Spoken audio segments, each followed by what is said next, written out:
হুজুর সব এলাকাবাসী যখন ঘুমায়, হুজুর আমার চোখের মধ্যে ঘুম নাই। আমি যাই নামাজ নিয়ে বসে আছি, কখন আমার বন্ধুরা ঘুমাইয়া যাবে,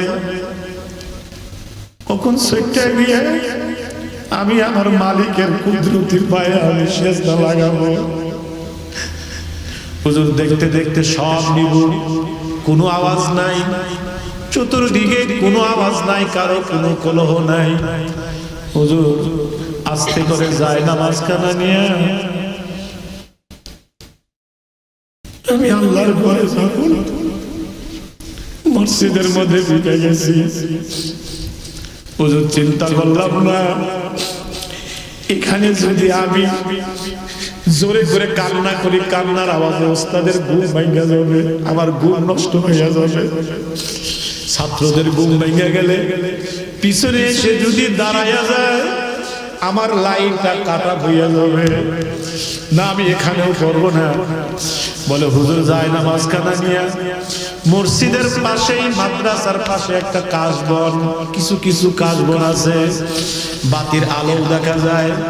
হুজুর ওইখানে আমি যাই নামাজ খানা নিয়ে দাঁড়াইয়া গেছি।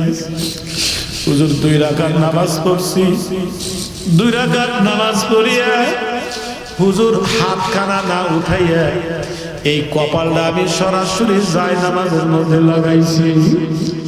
যায় নামাজের মধ্যে লাগাইয়া হুজুর গুন গুন গুন গুন গুন গুন গুন গুন আওয়াজে আল্লাহকে ডাকতে আছি, আর আল্লাহকে বলতে আছি, মালিক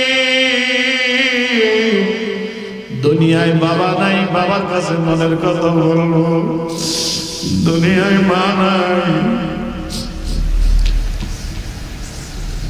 মার কাছে মনের কথা বলবো, দুনিয়ায় কোনো আপনজন নাই, তার কাছে মনের কথা বলবো। আল্লাহ তুমি ছাড়া আমার কেউ নাই, মাবুদ একমাত্র তুমি আমার আপন। এই কথা বলিয়া যখন আমার এই কপালটা সেজদার মধ্যে লাগাইয়া গুনগুন আওয়াজে বলতে আছি, হুজুর বিশ্বাস করেন আমার মনে হইল আমার কপালের নিচে মালিকের গুলি 2খানা কুদরতি পার হয়ে গেছে। আমিও এক সময় এই জিন্দেগিটা কাটিয়েছি, এই জিন্দেগি এইভাবে আমি পার করে দিয়েছি। যেই দিন আমি মাদ্রাসায় পাগড়ি নেব বাবা, আমি হাজার হাজার মানুষ সামনে বসা দেখেছি, আমি কোনো মানুষের চোখের মধ্যে পানি দেখি নাই। দেখি একজন মানুষ সামনে বসে 2 চোখের পানি সারিয়ে দিয়ে কান্দে, যিনি কান্দে কেউ না, আমি লক্ষ্য করিয়া দেখলাম যিনি কান্দে তিনি আমার বাবা। আল্লাহ,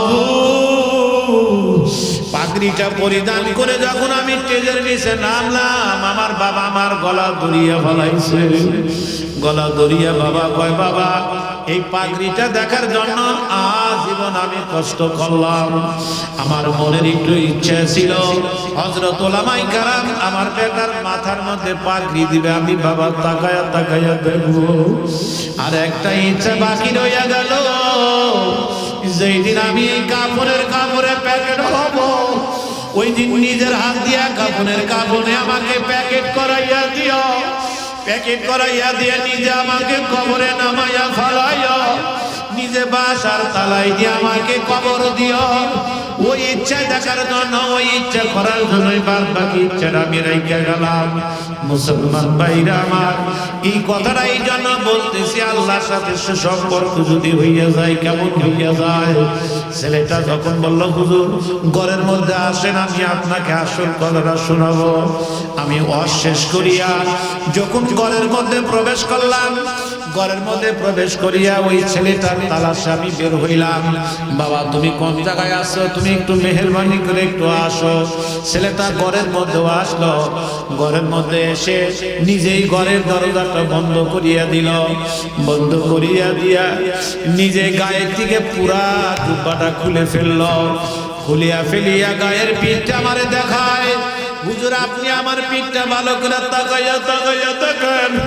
আমি পিঠটা ভালো করে তাকাইয়া তাকাইয়া দেখলাম পুরা পিঠটা কেন জানো জায়গায় জায়গায় কালো কালো দাগ দেখা যায়। বাবা তোমার পিঠে কালো দাগ কেন? বলে হুজুর আমার জবানটা তোতলা, এই জবান দিয়ে আমি পড়তে পারি না, জবানটা ঠেকে যায় আর ওস্তাদ আমার পিঠের মধ্যে আঘাত লাগায়, হুজুর আপনি করে মার খাই। তা আমি বললাম তোমার জবান তো একদম ক্লিয়ার, তোমার জবানে তো কোনো তোতলা নাই। তো ছেলেটা ডাকতে বলে হুজুর কত ডাক্তার দেখাইলাম, কত কবিরাজ দেখাইলাম, কোনো কবিরাজই ভালো হয় না। হুজুর আমি এমন এক ডাক্তারের কাছে গেলাম, সে জায়গায় গিয়া ডাক্তার না দেখায় ওষুধ না খেয়ে আমার ভালো হয়ে গেছে। আমি বললাম সে কোন ডাক্তার? ছেলেটা এবার কাঁদে আর কয় সে ডাক্তার কোনো মানুষ নয়, সেই ডাক্তার হলো সরাসরি আমার আল্লাহ। হাত উঁচু করে বলেন আল্লাহু আকবার, আল্লাহু আকবার, আল্লাহু আকবার। সম্পর্ক কার সাথে? আল্লাহর সাথে। জোরে বলেন কার সাথে? আল্লাহর সাথে। আপনারা কি মনে করেন এই যে টাকা পয়সা দেন এই মাদ্রাসার ভিতরে, আমাদের কওমি মাদ্রাসার অঙ্গনে এমন ছাত্র অনেক আছে। সুবহানাল্লাহ। ঘটনা এই জায়গায় শেষ না, চোখের পানি রাখতে পারবেন। একটা কথা জাইনে রেখে, শিশুদের মধ্যে আল্লাহর ওলি আছে, যুবকের মধ্যে আল্লাহর ওলি আছে, বৃদ্ধের মধ্যে আল্লাহর ওলি আছে, পুলিশের মধ্যে আল্লাহর ওলি আছে, আর্মির মধ্যে আল্লাহর ওলি আছে, যে কোনো পেশার মধ্যে আল্লাহর ওলি আছে। শিশুদের মধ্যে আল্লাহর ওলি আছে। সুবহানাল্লাহ, সুবহানাল্লাহ। ছেলেটা আমাকে ডাক দিয়ে কয় হুজুর একটু ভালো করে বোঝেন। আমি বললাম বাবা তুমি আবার বলো ঘটনাটা কি হইয়া গেল। বলে হুজুর আমার জবানের ততলা, আমি চিন্তা করলাম আমার এই জবানটা যদি ভালো করতে চাই আমার আল্লাহ ছাড়া সম্ভব না। কথাটা মনে আছে কিনা জানি না।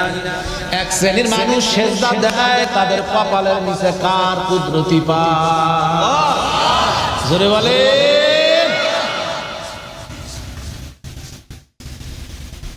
কেমনে বুঝায়, কেমনে কই? হযরত উলামায়ে কেরাম আছেন, আলেম হয়ে কিতাব দেখেন, আলেম না হইলে আমার কথা বিশ্বাস করেন। আব্দুল মালিক সিদ্দিক রাহমাতুল্লাহি আলাইহি উনি যখন নামাজে দাঁড়াইতেন তাকবীরে তাহরিমা বাঁধতেন, ইকামত হওয়ার পরে হুজুর অনেক দেরিতে তাকবীরে তাহরিমা বাঁধতেন। লোকজন বিরক্ত হয়ে যায়, তো হুজুর এত দেরি করে কেন? বলেই ফেললো হযরত নির্ভয় একটা কথা বলতে চাই, কেন আপনার এত দেরি হইয়া যায়? হুজুর বললেন বাবা আমি বড় দুর্বল মানুষ, আল্লাহর ঘর সামনে না আসলে কি আর তাকবীরে তাহরিমা বাঁধা যায়? সুবহানাল্লাহ, সুবহানাল্লাহ। দেখছেন তাদের নামাজ, দেখছেন?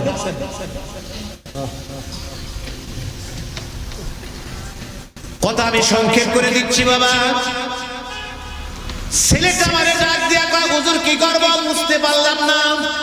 চিন্তা করলাম দুনিয়ার কত কবিরাজ, কত ডাক্তার, কাউরে দিয়া তো কাজ হয় না। হুজুর আমি দেখতে দেখতে দেখতে দেখতে সিদ্ধান্ত নিলাম জুমার রাতে আমি আল্লাহর কাছে যাব। আমার আর শোনার আরো আগ্রহ হইয়া গেল, দেখি ছেলেটা কি বলে। দেখতে দেখতে দেখতে ছেলেটা কান্দে আর বলে হুজুর বৃহস্পতিবারের রাত, জুমার রাত, সব ছাত্র যখন ঘুমায়, সব হুজুর যখন ঘুমায়, আমার সেজদার দিকে আর মাথা উঠাইতে মন চায় না। বাবারে যদি আপনারা বিশ্বাস না করেন পরীক্ষা করিয়াই দেখেন, আমি আপনাদের পায়ে ধরি, হাতে ধরি, ওই তাহাজ্জুদে অভ্যস্ত হইয়াই দেখেন দুনিয়ার সব মানুষ যখন ঘুমায় আপনি ঘুমায়েন না। বাবারে মসজিদের বারান্দায় যান, বারান্দায় যায় আপনি কুদরতের পায়ে সেজদা লাগাইয়া গুনগুন গুনগুন করে মালিক রে এইভাবে ডাকে। ডাকতে গিয়া যদি আপনারা যায় নামাজের মধ্যে 2 ফোঁটা চোখের পানি গড় গড় গড় গড় গড় গড় করিয়া গাল বেয়ে বেয়ে বেয়ে বেয়ে পড়ে যায়, তাহলে আপনি খেয়াল করবেন মালিক আপনার কুদরতি, মালিকের কুদরতি হাতখানা আপনার পিঠের উপর লাগাইয়া মালিক যেন বলতেছে মাথা উঠা কি চাও কি চাও কি চাও কি যে মজার মজা বোঝা যায় বুঝানো যায় না আল্লাহ এবাদাত আসো ওই মজাটার জন্যই ওই সম্পর্কের জন্যই মালিকের দরবারে একটু চোখের পানি চাইতে দিয়া 1 মিনিটের জন্য একটা দরখাস্ত লাগাই এটা আখিরি দরখাস্ত না এটা কোনো শেষ দরখাস্ত না 1 মিনিটের একটা দরখাস্ত আমার মনে হয় এখন দোয়া কবুল হয়ে যাবে কারণ সবার চোখ দিয়ে একদম টপ টপ টপ টপ করে পানি ঝরতেছে একটু দুইখানা হাত উঠান আল্লাহুম্মা আমিন উঠান একটু দুইখানা হাত একটু চক্ষুখানা বন্ধ করে একটু মেহেরবানি করে মাথাখানা নত করেন কেউ কারোর দিকে তাকাবেন না বাবা এবার আপনাদের পায়ে ধরি আপনাদের হাতে ধরি বাবারে চক্ষুখানা বন্ধ করেন মাথা নত করেন এমন একটা জায়গার মধ্যে বসিয়া হাত উঠাইছেন অসংখ্য আল্লাহর ওলি তলে বলেন আপনাদের আশপাশ বসা আছে এদের সাথে দুইখানা হাত কবুল হইয়াও যাইতে পারে এইবার একটু চোখের পানি ছাড়িয়া দেন বদনে হয়ে যাইতে পারে এটাই জীবনের শেষ বাজান চোখের পানি ছাড়িয়ে দেয় একটু খেয়াল করেন এত সুন্দর বাড়ি বানাইছেন এত সুন্দর ঘর বানাইছেন বাবারে এমন একটা দিন আসবে খেয়াল করেন ওই খাটের পরে ইন্তেকাল করছেন দরাদরি করিয়া আমার আপনার লাশটা খাটের নিচে নামাইয়া ফলাইতে আছে ওই যে মাথার বালিশটা কাড়িয়ে নিয়ে গেল একটা চাদর দিয়া ঢাইকা রাখছে বাবারে কেউ দৌড়াইয়া যাইতেছে বাঁশ কাটার জন্য আবার কেউ যাইতেছে গরুর পাতা দিয়ে পানি গরম করার জন্য কেউ গরুর সামনে কালো মুসুরি টানাইল কেউ দরাদরি করে নিয়ে কালো মুসুরি নিচে শুয়াইয়া ফেলাইল এই তো গোসল হইয়া যাইতে আছে বদলে এরপরে সাদা কাপড় পরাইয়া চোখে শুরু নাকে কানে তুলা লাগাইছে খাটের উপর টান টান করে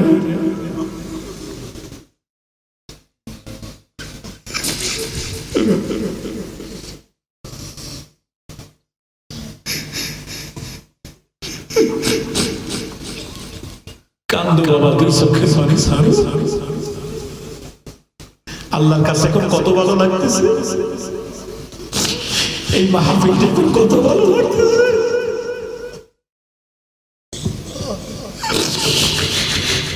ওই যে 4 জন মানুষ কবরস্থানের দিকে লইয়া যাইতে আছে জানাজা কইরা 4 জন মানুষ 3 জন মানুষ কবরে লাশ নামাইতেছে আল্লাহ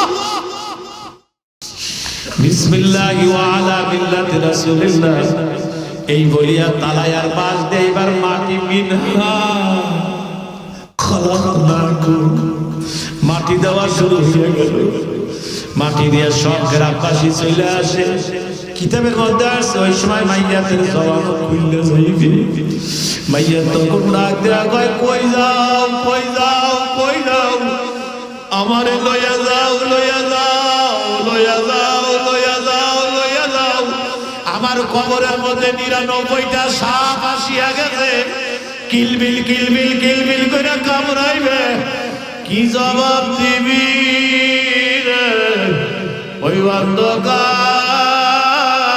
কবরে আল্লাহ এ বাবা